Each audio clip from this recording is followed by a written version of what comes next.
Olá pessoal, tudo bem? Hoje eu vou conversar com vocês sobre a história da vida do rei Henrique VIII, um drama histórico de Shakespeare.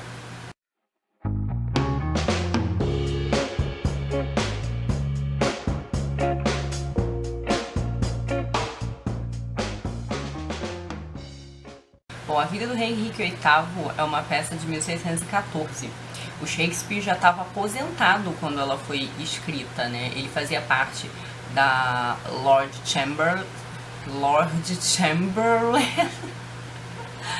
A companhia dele se chamava Lord Chamberlain's Men, eu acho. E depois ela mudou o nome para King's Men. E ele já tinha então se aposentado e voltado para sua cidade natal, que se chamava Stratford-upon-Avon. Lá ele ficou vivendo rico e abastado numa mansão. Mas o Shakespeare era novo, né? Ele tinha uns 50 e poucos anos, 54, sei lá. E aí não se sabe por que a Kingsman pediu ao Shakespeare ajuda com essa peça. Essa peça foi escrita em parceria com o substituto do Shakespeare, que era um dramaturgo bem mais novo, chamado John Fletcher. Então não se sabe exatamente o que na peça é composição do Fletcher ou composição do Shakespeare. O Harold Bloom diz que quanto mais ele relê Henrique VIII, mais ele acha que tem muito do Shakespeare nessa peça, mas ninguém tem certeza, né? Ele acha pelo estilo e tudo mais. Bom, o Henrique VIII é um rei muito conhecido, né, na história inglesa, fala-se muito dele.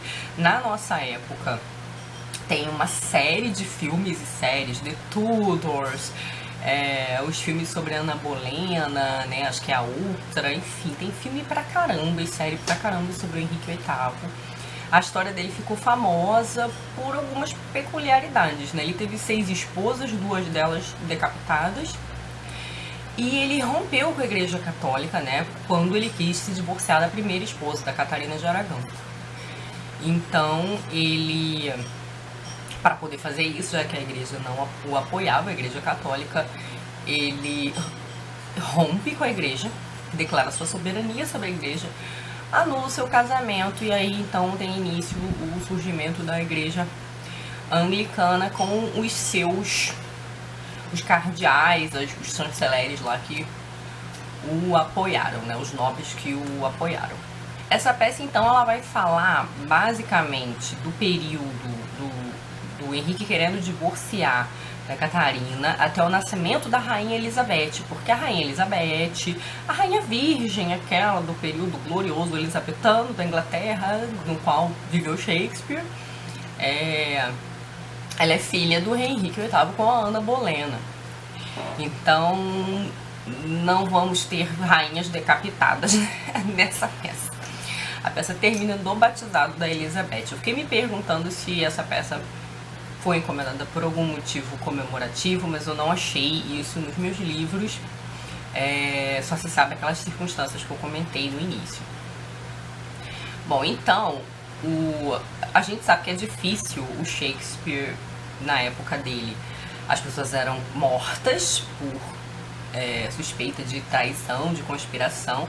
Inclusive, especula-se que isso tenha acontecido com alguns dos dramaturgos do período, como Christopher Marlowe, né? Eu já comentei algumas resenhas aqui que o Shakespeare até dá um jeito de falar desse ressentimento nas peças dele, né? Com essas perseguições e mortes desses dramaturgos. Então, ele tinha que ter cuidado, né? Como é que ele ia descascar o Henrique VIII, o pai da Rainha Elizabeth? E eu vou contar pra vocês então como é que ele faz isso. Bom, a peça começa com o comentário de que Buckingham, um nobre, vai ser preso e julgado. Isso acaba acontecendo. E essa é uma peça que vai ter a queda seguida de vários personagens. Então começa com Buckingham, que estava querendo alertar Henrique VIII contra o cardeal Wolsey, que era o braço direito do Henrique VIII. Acontece que o Wolsey era corrupto e o Henrique VIII acaba descobrindo isso por um descuido do próprio Wolsey. Ele descobre que o Wolsey não só era corrupto e cobrava impostos abusivos e enriqueceu de modo ilícito, como que o Wolsey estava puxando o tapete dele em relação ao casamento dele com a Ana Bolena, porque o Wolsey ajudou o Henrique a se convencer de que ele precisava se separar da Catarina de Aragão, sua primeira esposa. E a desculpa lá que eles chegaram, né, e que o Henrique dizia que acreditava e que o se apoiava, era de que a Catarina de Aragão era viúva do irmão do Henrique VIII. Ela ficou viúva, então ele foi lá e desposou a cunhada. E ele só tinha filhas meninas, e o Henrique, a gente não sei se por desculpa esfarrapada ou se realmente acreditava nisso, começou a dizer que achava que estava sendo punido por Deus por ter desposado a cunhada, e por isso ele não tinha herdeiros, né? Nenhum herdeiro para o trono, só tinha filhas meninas. E aí, então, ele decide que ele precisa se divorciar da Catarina de Aragão. E aí vem a segunda queda, então, que é a da Catarina, né? Já caiu o Buckingham, vem a queda da Catarina. Então, Catarina se humilha, pede, pelo amor de Deus, que não. Mas ele tá irredutível. Num determinado momento, numa festa, uma festança, uma farra na casa do cardeal Wolsey, o Henrique conhece a Ana Bolena e se apaixona por ela, fica querendo casar com ela. Acontece que o Wolsey, apesar de apoiar o divórcio com a Catarina, ele não queria que o Henrique casasse com a Ana Bolena. Ele queria que ele casasse com uma princesa francesa por questões políticas. Então o Wolsey começa a escrever para o Papa no sentido de que a igreja não dê permissão a essa anulação desse casamento para que ele case com a Bolena. E é aí então que começa a queda do Wolsey, né? O Henrique descobre essa traição, o Wolsey então é preso, julgado, enfim. E as melhores falas dessa peça acontecem quando os personagens estão em declínio, né? São as falas mais bonitas. O Wolsey se arrepende, diz coisas lindíssimas, né? Que ele foi muito fiel, mas foi muito ambicioso, não valeu a pena, lá, enfim. Então, no lugar do Wolsey, o Henrique vai ter dois outros conselheiros, né? Pessoas que vão lhe apoiar. Um deles, inclusive, eu acho que é cardeal também, ou é alguém da igreja, um bispo, um pastor, sei lá. Que são Cranmer e Cromwell, né? Cromwell é muito conhecido na história da família Tudor. E quem eu acho que é o religioso é o Cranmer. E aí, só que o Cranmer também vai cair, né? O Cranmer vira o braço direito do Henrique VIII. Henrique casa em segredo com Ana Bolena e com o apoio do Cranmer, só que a nobreza católica não está nem um pouco satisfeita com o Cranmer, porque eles percebem que esse cara vai agitar a criação da igreja anglicana. Então eles estão muito bodeados com o Cranmer e resolvem julgá-lo por corrupção também. Só que o rei, muito chateado com isso, decide prestar seu apoio ao Cranmer. Reclama com a corte do modo como o Cranmer está sendo tratado, dá o seu anel real para o Cranmer mostrar que tem influência com o rei. E antes que Cranmer seja então julgado, Elizabeth nasce e ele pede que Cranmer seja o padrinho de Elizabeth. E a peça então termina com um longo discurso extremamente patriótico de Cranmer, falando dessa futura rainha que vai ser maravilhosa. Então, assim, é um discurso de prenúncio, né? Prenúncio da era elizabetana, né? A gente sabe que Elizabeth vai desenvolver muito a Inglaterra em vários sentidos, no comércio, principalmente nas artes, é uma grande comentadora das artes. E ele vai fazer todo esse elogio premonitório, vamos dizer assim, no batizado da Elizabeth. Essa história dos Tudors é cheia de mortes horríveis, né? Se eu não estou enganado, o Wolsey morreu queimado, vivo, mas isso não aparece na peça. É uma peça meio grande, mas a leitura dela é muito tranquila. Do ponto de vista do estilo, a linguagem é muito clara.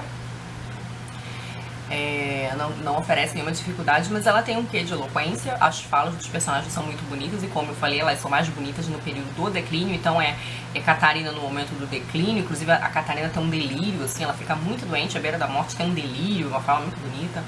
Depois vem o Wolsey arrependido, depois vem o discurso patriótico do Cranmer, né? Então são esses os melhores momentos. No entanto, os personagens são todos mais ou menos superficiais. Não há a profundidade que a gente estava acostumado a ver nas últimas tragédias, né? A despedida oficial do Shakespeare foi com a Tempestade. Mas antes disso ele tinha feito peças magnânimas, né? Como Rei Lear, né? Que acho que é uma das últimas grandes tragédias. Então essa tragédia, do ponto de vista do personagem, ela é um pouco mais fraca. E a gente fica vendo os modos como o Shakespeare fugia da censura. Porque uma das maneiras que ele faz pra tirar, né, transferir um pouco a culpa do Henrique VIII é botar a culpa no Wolsey, né, na profunda influência que o Henrique sofria do Wolsey. Então todos os outros personagens dos nobres comentam como o Henrique se deixa influenciar pelo Wolsey. Num determinado momento a Catarina vai denunciar uns impostos abusivos, o Henrique diz que nem sabia desses impostos. Wolsey, como é que você permite uma coisa dessa? Enfim. Então assim, de uma certa forma joga a má influência pro Wolsey, o que não é exatamente lisonjeiro pro Henrique VIII, porque ele passa por um rei ingênuo, suscetível, frágil, fraco, né? Um rei sem perspicácia, né? Meio bundão, meio idiota. Mas enfim, Shakespeare passou incólume por essa manobra aí. Nada aconteceu com ele, né? Que bom.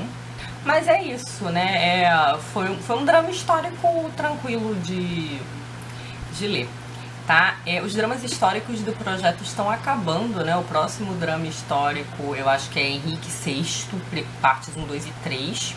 Mas a próxima peça que eu devo comentar é Timão de Atenas, uma tragédia. Tá bom? Então a gente se vê na próxima. Tchauzinho.